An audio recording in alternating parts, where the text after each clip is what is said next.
Na sua jornada de construção, Perceval cometeu inúmeros erros, especialmente por sua inocência, por sua ingenuidade, por sua pureza, deixando talvez sua mãe morta para trás quando ele quis se tornar um cavaleiro, roubando um beijo e um anel de uma dama, fazendo com que ela fosse acusada injustamente, e também, inclusive, matando um cavaleiro, que talvez não fosse tão inocente, mas mesmo assim o propósito de Perceval era somente pegar sua armadura para que ele então se tornasse definitivamente um cavaleiro. Mas tudo mudou quando Perceval conheceu o seu mestre, Sir Gorneman de Gore, que o ensinou as mais altas artes da cavalaria. Perceval percebeu todos os erros que ele havia cometido e então comprometeu-se em resolvê-los um a um e principalmente verificar como estava a sua mãe que ele havia deixado para trás. E então, agora como oficialmente um cavaleiro que conhecia as ordens da cavalaria, a sua justiça e os seus valores, Perceval partiu em busca do seu destino, que mal sabia ele o quão grande era este. Le chevalier sans nul arrêt va chevauchant par la forêt, car en les forêts solitaires, plus s'y connaît qu'en plate terre. Et chevaucha tant et si bien qu'apparut une ville au loin.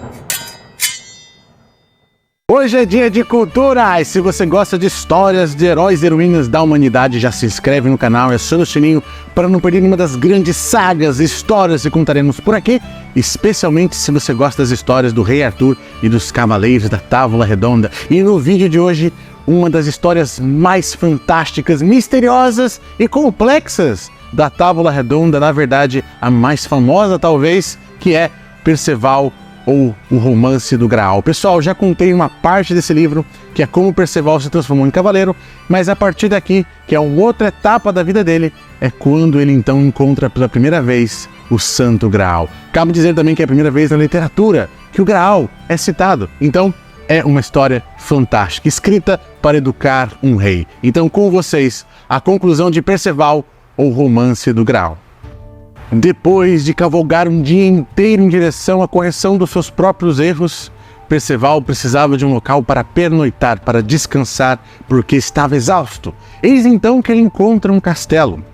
Mas quando ele bate na porta desse castelo, ele vê que havia lá poucos guardas, poucos vassalos, e apesar de ter sido recebido, ele viu que não havia quase ninguém para cuidar daquele castelo, como se todos tivessem fugido, como se aquele castelo fosse talvez amaldiçoado, não sei. De qualquer forma, Perceval entrou no castelo e quando ele chegou no salão principal e viu que o castelo era comandado, por quem o castelo era comandado, ele percebeu então que era a mulher, a dama mais bela que ele havia visto. Et si haut que je fis devise de la beauté que Dieu a mise, encore de femme ou en sa face, il me plaît que je le refasse. Le front avait blanc et plein, comme s'il fût ouvré à main, de pierre, d'ivoire ou de bois, sourcils bien faits, bon et droit, yeux bien fendus, clairs et riants, jetant des feux étincelants. Blancheflor, Branca-Flor, pegou na mão de Perceval e o conduziu até o salão de jantar, onde ele percebeu que os poucos servos que haviam lá estavam servindo pouca comida, quase nada, um ninho de comida, e a dama Blancheflor se desculpava a todo o momento. E Perceval ficava em absoluto silêncio, se lembrando do que Gorneman de Gore, seu mestre, o havia dito, que ele guardou muito bem, que um sábio fala pouco, e por isso Perceval não iria falar nada. E isso era uma coisa tão forte que as pessoas, os poucos servos, inclusive a dama Blancheflor que estava ali, ficaram curiosos. Por que esse cavaleiro não fala? Será que ele é mudo? E ela ficava se desculpando porque havia pouca comida, porque havia poucos servos, mas não explicava o porquê. Mas Perceval também não perguntava. As pessoas ficavam curiosas com aquele cavaleiro. Quando Brancaflor percebeu que o cavaleiro não ia falar nada, ela então quebra aquele silêncio incômodo e pergunta quem era esse cavaleiro, de onde ele vinha e quem era o seu mestre e assim por diante. Até que chegou um momento onde aquela humilde comida já havia terminado e Perceval foi conduzido até um humilde aposento com poucos servos para dormir. De novo, ele não fez nenhuma pergunta do motivo pelo qual a dama tinha poucos servos, pouca comida, como se fosse um castelo quase deserto. No meio da noite, Brancaflor, que não conseguia dormir, pois estava aflita, desesperada, se levantou e foi até o quarto do cavaleiro e o observou dormindo, chorando, desesperada mesmo. E as lágrimas caíram no rosto de Perceval, que despertou. E percebeu então que Brancaflor o estava observando. E ele, assustado, perguntou: o que há, dama? O que te aflige? O que é que te desespera? O que é que está acontecendo? Ele finalmente pergunta. Ela então conta que havia um homem muito maldoso que queria tomar seu castelo. E não só isso, ele já havia tomado quase todos os seus guardas e seus servos haviam seguido ele. E ela estava quase sozinha num cerco. E isso significava que aquele cavaleiro que agora tinha entrado no castelo dela também estava, talvez, em perigo. E ela pedia desesperadamente que a primeira coisa que ele fizesse quando ele acordasse de manhã seria ir embora, para que ele não corresse nenhum risco, porque ela estava com muito medo pela vida daquele cavaleiro que, em toda aquela história, era totalmente inocente. Em Clamadeu havia um cara chamado Aguigueron, que também estava atacando o castelo e eles haviam de tomar o castelo no próximo dia. E ela, para não ser feita cativa, ia tirar sua própria vida. Então, por isso justificava o desespero e a aflição que ela apresentava diante de Perceval naquele momento. Depois de ouvir tudo isso, Perceval se levantou, limpou as lágrimas dos olhos da dama Brancaflor. E ele finalmente, quebrando o silêncio, disse que ela poderia ficar tranquilo, que no dia seguinte, talvez, ela tivesse uma sorte melhor. Ela se deitou e os dois se abraçaram, se beijaram, ainda de uma forma pura, já que Perceval nem conhecia tanto os mistérios do amor, mas ele já a amava. Ele beijou seu rosto e se uniram em mãos, beijos e pés, e nada mais. No dia seguinte, quando Perceval despertou, percebeu que Brancaflor já estava pronta e havia preparado suas coisas, seu cavalo, para que ele partisse, fosse embora e se salvasse daquela situação horrível em que ela se encontrava. Porém, Perceval, finalmente se mostrando como cavaleiro que ele era, com certeza, disse que não havia nenhum outro lugar no mundo que ele estaria se não fosse ali, porque agora ele iria resolver todos os problemas que havia naquele castelo. Ele haveria de vencer em batalha Aguigueron e afugentá-lo, e o próprio Clamadeu. Então, assim ele o fez. Impossible que je vous conte comment il advint à chacun, ni tous les coups par un à un, mais la bataille dura moult, et moult rudes furent les coups. Em seguida, Perceval venceu o próprio Clamadeu e juntou os dois. E para poupá-los a vida, ele pediu que os dois fossem até a corte do rei Arthur e oferecessem a vida deles ao rei. E que também enviassem um recado, que aquela dama que havia sorrido para ele quando ele se apresentou ao rei Arthur e que levou um tapa do senescal Kay, haveria de ser vingada, ou seja, antes que ele morresse, ele voltaria lá e se vingaria de Kay, do tapa que ele deu naquela moça que sorri. E assim os dois fizeram. Clamadeu e Aguigueron foram até a Tábua Redonda, se apresentaram ao rei Arthur e enviaram o recado. Brancaflor estava feliz, aliviada, leve, em paz. Finalmente, depois de tanto tempo, o povo voltou ao castelo, os servos, os guardas, ela estava finalmente em paz. E ela falou que o amor dela era a coisa mais fácil que ela poderia dar a ele, porque já era dele. Inclusive, ela disse que agora aquelas terras eram dele, que ele poderia ser o senhor, o cavaleiro das terras. Mas ele disse que ainda não poderia fazer isso. Ele ainda tinha que encontrar sua mãe, corrigir os seus erros. Ele ainda não havia completado a sua missão, agora como cavaleiro. Então, ele se despede de Brancaflor, dizendo que ele voltaria. E ela disse que estaria esperando e contando os segundos para o seu retorno. E assim, Perceval parte do castelo de Brancaflor, mais uma vez, em direção ao seu destino.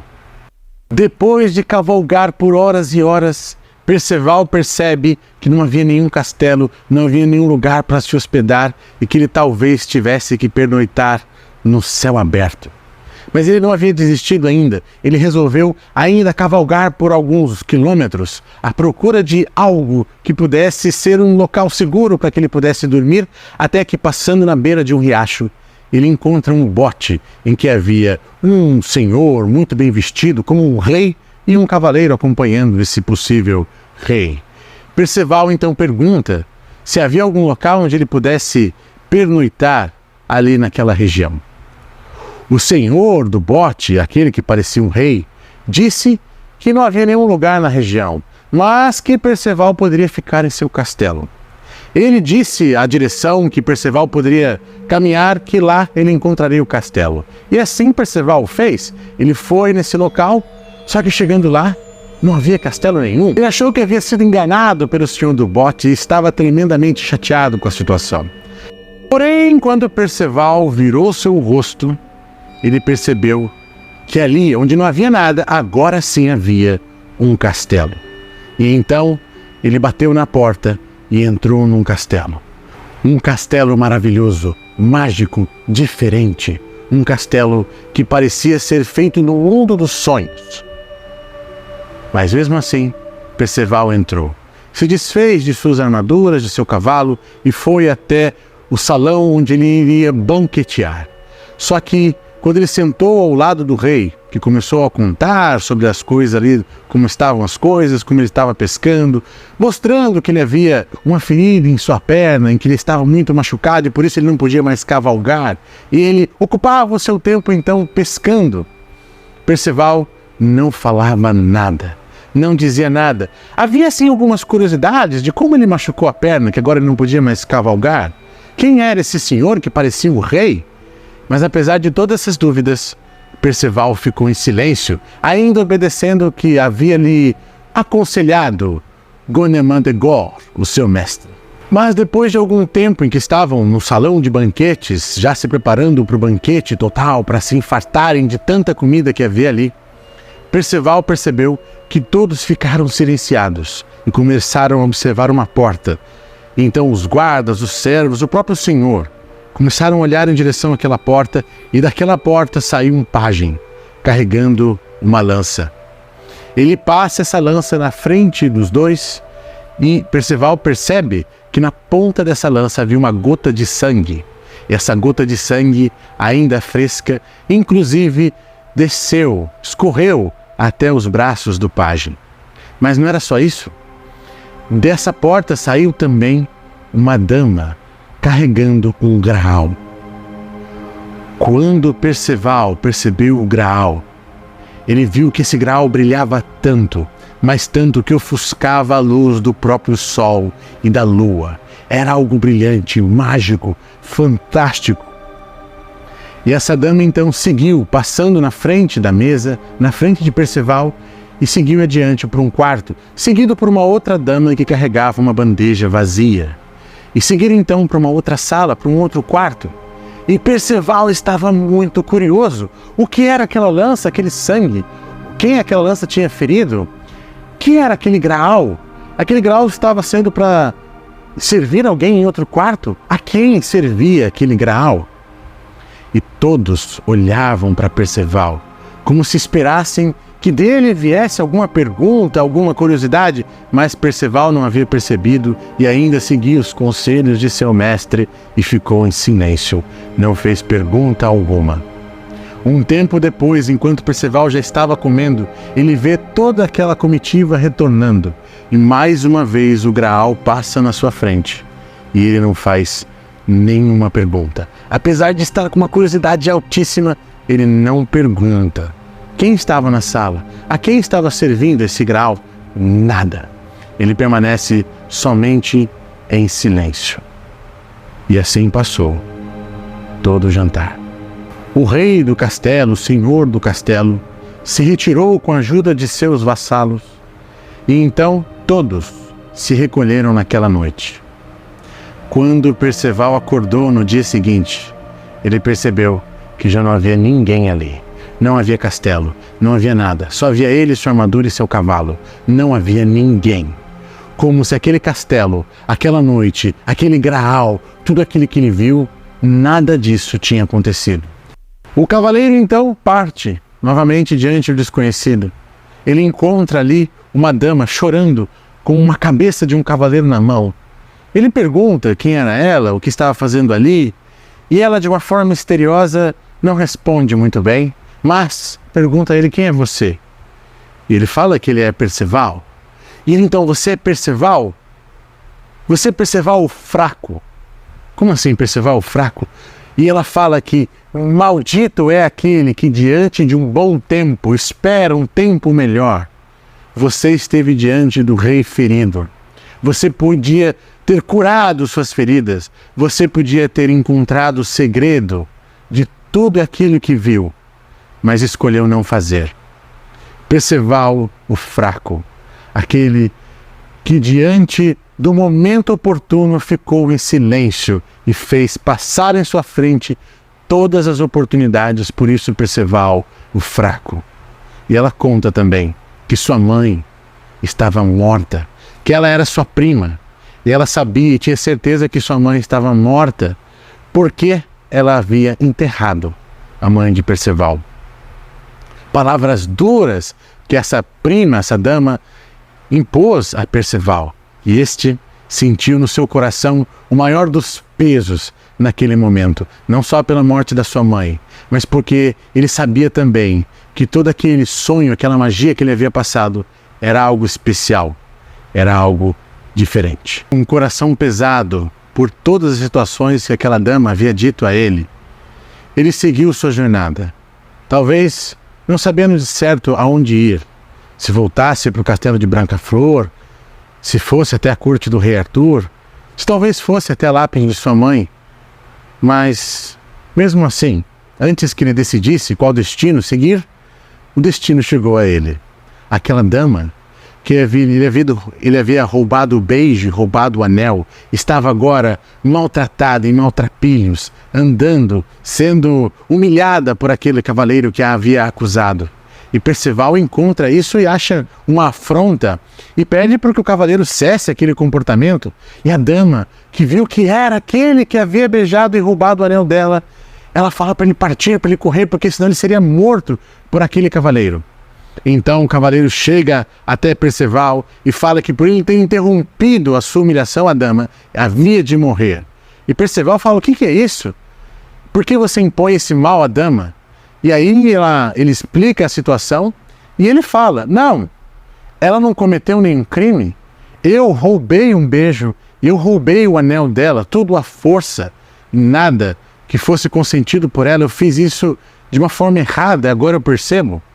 E o cavaleiro então, pois bem, então agora eu vou matá-lo porque você é o acusado de tudo isso. E então eles começaram um combate. Mas aquele cavaleiro, por mais forte, por mais valente que fosse, não era páreo para o nosso Perceval. Perceval venceu rapidamente e escolheu poupar sua vida.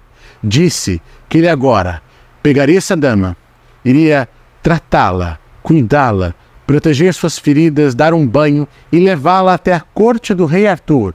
Ele ofereceria a sua vida ao rei Arthur e ofereceria a dama a rainha Guinevere, a mais bela das damas, depois de sua amada Brancaflor.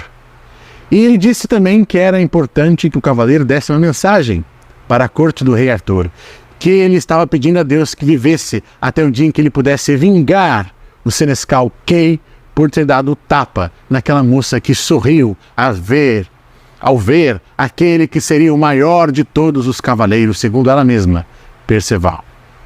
Então, assim o cavaleiro o fez. Ele levou a dama, tratou e levou até a corte do rei Arthur, ofereceu ela a Guinevere, e ele contou tudo o que ele fez a pedido do Perceval, e também avisou que Perceval vivia para vingar o tapa que Kay havia dado naquela dama. Mas não era só o rei Arthur e a rainha Guinevere que escutavam o testemunho daquele cavaleiro. Os cavaleiros da Távola Redonda, o próprio Kay escutava. Gawain chega até o rei Arthur e pergunta a ele: quem é esse cavaleiro que vence de tantos cavaleiros tão difíceis, tão duros, tão valentes em batalha? Quem é esse que vence? Quem é esse cavaleiro vermelho? Quem é esse Perceval? Então o rei Arthur fala: eu hei de descobrir também, porque ele só esteve aqui uma única vez e eu mal o conheci. Vamos todos atrás desse cavaleiro. Já no inverno, o nosso cavaleiro Perceval passava pela neve. Viu 2 pássaros que se bicavam e um deles conseguiu tirar sangue do outro.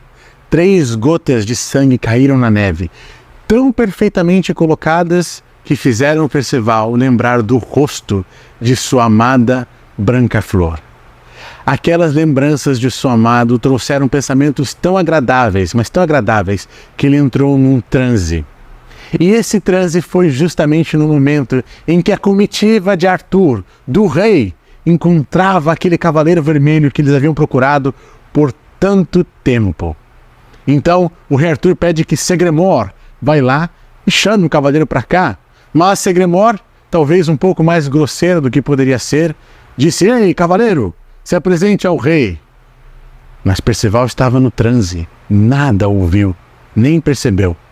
Segремор então se impõe e avança sobre Perceval, mas naquele transe de amor, em um golpe fácil, Perceval desvia a lança e derruba Segремor como se não fosse nada. Segремor volta humilhado em meio à comitiva. Então quem, debochando de Segремor e dizendo ao rei Arthur que faria melhor, foi em direção a Perceval e o atacou direto. Mas no meio do transe, Perceval empurrou sua lança com o escudo e o atacou, fazendo com que ele caísse no chão, quebrasse, deslocasse o seu braço. E Kay, morrendo de dor, se levanta e volta também ao rei Arthur humilhado. Mas não estavam a sós ali naquela comitiva, havia também Gawain. E Gawain disse ao rei que ele faria diferente. Ele não levou nenhuma das armas. Ele foi somente ele, com seu cavalo em direção ao cavaleiro. Estou aqui como um amigo, e por isso gostaria de convidar você a encontrar o rei. Perceval então sai do transe, dizendo que a afabilidade, o carinho com que aquele cavaleiro havia dito a ele, o fez sair do transe, e saísse de pensamentos tão agradáveis que ele ali estava. O cavaleiro entende e pede que ele se junte à comitiva de Arthur. Ele fala: é a comitiva de Arthur? Então Kay está lá, eu preciso vingar aquela dama. Mas Gawain diz que ele não precisava mais se preocupar, pois Kay o havia atacado anteriormente e era o cavaleiro que ele havia deslocado o ombro. Perceval ficou feliz com a resposta e perguntou quem era aquele cavaleiro que parecia ser tão amável. E ele respondeu que era Gawain. Perceval ficou maravilhado: você é Gawain, o grande cavaleiro da Távola Redonda. Ficou muito feliz em conhecê-lo e de mãos dadas eles foram até Arthur. Arthur os recebeu com o coração aberto e feliz, dizendo que finalmente havia encontrado o Cavaleiro Vermelho, Perceval, que havia trazido tantos bons cavaleiros da Távola Redonda porque os havia vencido e os fez entregar a vida a Arthur. Arthur estava feliz e Perceval também contou toda a sua história que havia feito chegar até ali, e todos escutaram com muita atenção e felicidade. Aquela dama que havia sorrido quando Perceval chegou à Távola Redonda pela primeira vez, agora gargalhava na presença de Perceval. Então, com toda a Távola Redonda reunida, todos ali em Caerleon, porque nos livros de Chrétien de Troyes é Caerleon e não Camelot, estavam ali reunidos, aparece uma dama. dizendo que havia um grande desafio e também maldizendo Perceval porque havia deixado passar o que seria talvez a salvação do mundo inteiro. Ele viu o Graal e nada perguntou. Aquilo tocou profundamente Perceval. Gawain se levantou e disse que ajudaria a dama a tirá-la do sítio de todas as dificuldades que ela apresentava. Mas Perceval se levantou e disse que não poderia seguir essa jornada, pois ele agora sabia qual era a sua missão. E ele não descansaria nenhuma noite seguida em algum lugar enquanto não encontrasse novamente o castelo do Graal. E ele então partiu, se despediu do rei e foi em direção ao seu destino novamente. Engraçado que no livro de Crétin de Troyes, a história de Perceval acaba aqui. Muitas pessoas acreditam que não deu tempo de Crétin de Troyes terminar o livro, e por isso talvez a gente não tenha o fim da história original da saga do Graal. Porém, eu gosto de outra explicação. Nessa outra explicação fala que, na verdade, que esse livro foi feito para educar um rei. E a história de Perceval e a história de Gawain, que são as duas histórias do livro, elas são intrinsecamente conectadas, de uma história de um cavaleiro que luta no mundo espiritual e de um cavaleiro que luta no mundo material, que no caso de Gawain, que tem que enfrentar humilhações e pessoas que o acusam de traição, que acusam injustamente, e ele vai se enrolando cada vez mais nessa situação. De qualquer forma, esse livro foi uma encomenda do Duque de Flanders para educar o futuro rei da França. Então, todos esses símbolos, essas questões espirituais e materiais do livro foram, na verdade, feitas para educar o rei e, por que não, toda a humanidade. A história de Perceval é a nossa história. As dificuldades e os erros de Perceval são os nossos erros. E por isso, eu acredito que Crétin de Troyes mandou um recado para toda a humanidade. Saibamos que o Graal é nosso destino e que o busquemos. E assim termina a parte de Perceval do livro O Romance do Graal de Crétin de Troyes. Isso é que eu queria trazer para vocês, essa linda história. É claro que não acaba aqui. Existem inúmeros finais que completaram essa história. Pessoas que completaram discípulos, supostos discípulos de Crétin de Troyes, terminaram essa história com inúmeros finais diferentes. Mas o final mais famoso é de Wolfram von Eschenbach, que é o alemão, que inclusive foi inspiração para a ópera de Wagner, da história de Parsifal, tá? Que tem Perceval em francês e Parsifal em alemão. Mas isso e esses símbolos, inclusive a história de Gawain, vai ficar para um outro vídeo. Mas vocês não precisam ficar órfãos das histórias de Crétin de Troyes por muito tempo, pessoal. Como eu falei, esse livro aqui, o Perceval, o Romance do Graal, eu já fiz vários vídeos aqui no canal sobre ele, sobre o Graal, sobre Crétin de Troyes. Fácil achar, vou deixar o link aqui na descrição do vídeo. Se a gente for entrar em Crétin de Troyes, que é o meu escritor favorito dos contos arturianos, como já falei em vários vídeos por aqui, nós temos todas as suas obras, com exceção de Perceval, Romance do Graal, aqui nesse novo livro da Scriptoriando. E aqui, pessoal, tem outros contos que eu já contei aqui no canal, como Ivaí, o Cavaleiro do Leão, o Cavaleiro da Carreta, que é a minha história favorita em contos do Rei Arthur, né? Porque eu gosto muito de Lady Charlotte também.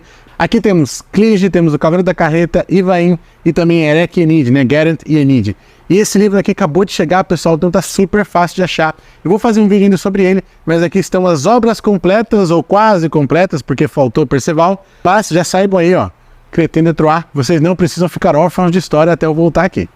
Pessoal, se vocês gostaram do vídeo, deixa um like, um valeu demais, um pix, o que vocês quiserem aí, mas só o like já ajuda bastante, e isso nos incentiva muito a continuar o trabalho aqui no YouTube, que é bem difícil, mas não podemos esquecer jamais que temos que buscar nosso Graal, e vai exigir que superemos nossos erros, que aceitemos eles também, mas que jamais esqueçamos que ser herói é uma escolha.